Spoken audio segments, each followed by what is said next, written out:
आज का हमारा टॉपिक है भारतीय रिजर्व बैंक या रिजर्व बैंक ऑफ इंडिया।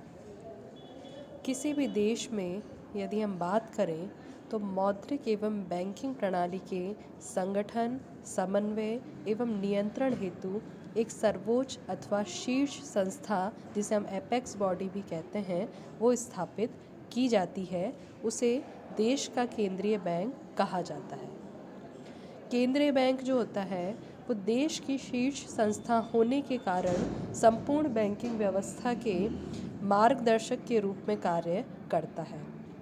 यह राष्ट्रीय बैंकिंग व्यवस्था को नियमित एवं नियंत्रित करता है तथा साथ ही देश की मौद्रिक नीति का निर्माण करने, उसको लागू करने और उसके नियमन में महत्वपूर्ण भूमिका अदा करता है। केंद्रीय बैंक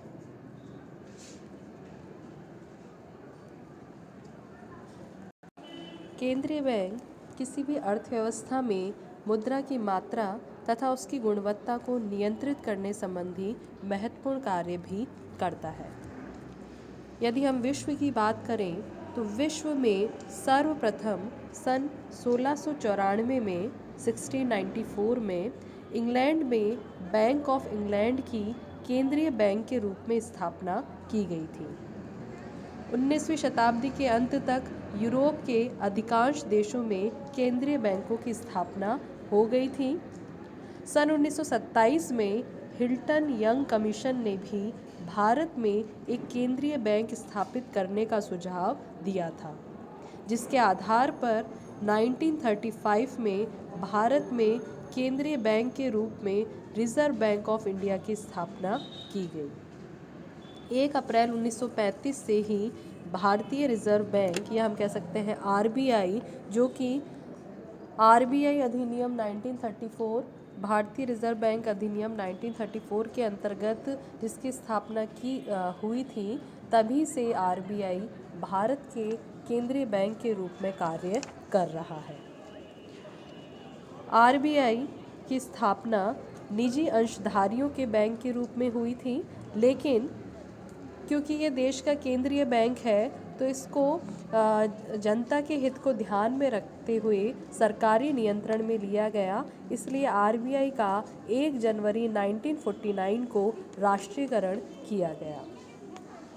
अब यदि हम बात करें कि आरबीआई किन उद्देश्यों के लिए कार्य करता है या आरबीआई के प्रमुख उद्देश्य क्या हैं, तो यदि इसमें देखें तो आरबीआई का सबसे प्रमुख उद्देश्य देश में मुद्रा की मात्रा का नियमन और नियंत्रण करना और मुद्रा की मात्रा सही स्तर पे रहे, ना तो इन्फ्लेशन की कंडीशन हो ना डिफ्लेशन की हो, इस व्यवस्था को बनाए रखना इसका प्रमुख उद्देश्य है।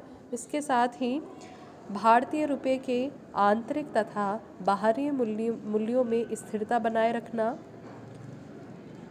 इसके साथ ही व्यापारिक बैंक जो हैं उनसे कैश रिजर्व या नकद कोष प्राप्त करके एक सुदृढ़ केंद्रीय कोष का निर्माण करना, ताकि यदि कोई भी बैंक संकट के समय हो तो वह आरबीआई से सहायता ले सके। मतलब हम कह सकते हैं कि इस रिजर्व का उपयोग बैंकिंग संकट को रोकने और मुद्रा बाजार में लोचशीलता बनाए रखने में किया जा सकता है।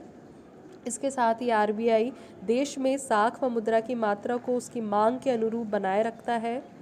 सरकार के बैंकर के रूप में यह कार्य करता है, मतलब सरकार की ओर से ऋण प्राप्त करना, भुगतान करना, विदेशी विनिमय का लेन देन करना, इस प्रकार के संबंधित विषयों पर जो कि बैंकिंग या वित्त से संबंधित हैं, उन पर भी सरकार को ये सलाह देता है। साख और मुद्रा नीतियों में समन्वय स्थापित करता है। देश में बैंकिंग सेवाओं में विस्तार करना, विशेष वित्तीय संस्थाओं की स्थापना करना, कृषि साख सुविधाओं का विस्तार करना, औद्योगिक वित्त में वृद्धि करना, ये सभी कार्य भी आरबीआई के द्वारा किए जाते हैं। इसके साथ ही देश के विदेशी विनिमय कोषों का प्रबंध करना, ताकि अंतर्राष्ट्रीय प्राप्तियों एवं भुगतानों पर नियंत्रण रखा जा सके। देश में बैंकिंग व्यवस्था पर नियंत्रण रखना, जिससे उसे सही दिशा में विकसित किया जा सके। तो इस प्रकार ये आरबीआई के ऐसे अनेक उद्देश्य हैं, जिनका एकमात्र यही जो लक्ष्य है वो ये है कि देश में मुद्रा और बैंकिंग व्यवस्था को इस प्रकार से बनाए रखना कि ना तो मुद्रा आवश्यकता से अधिक हो और ना मुद्रा आवश्यकता से कम हो, क्योंकि मुद्रा और साख की मात्रा यदि आवश्यकता से अधिक और आवश्यकता से कम होगी तो देश में मुद्रास्फीति, मुद्रा संकुचन जैसी स्थितियां उभरती रहेंगी, जो कि सभी के लिए हानिकारक, इस प्रकार के फ्लक्चुएशन सभी के लिए हानिकारक होते हैं।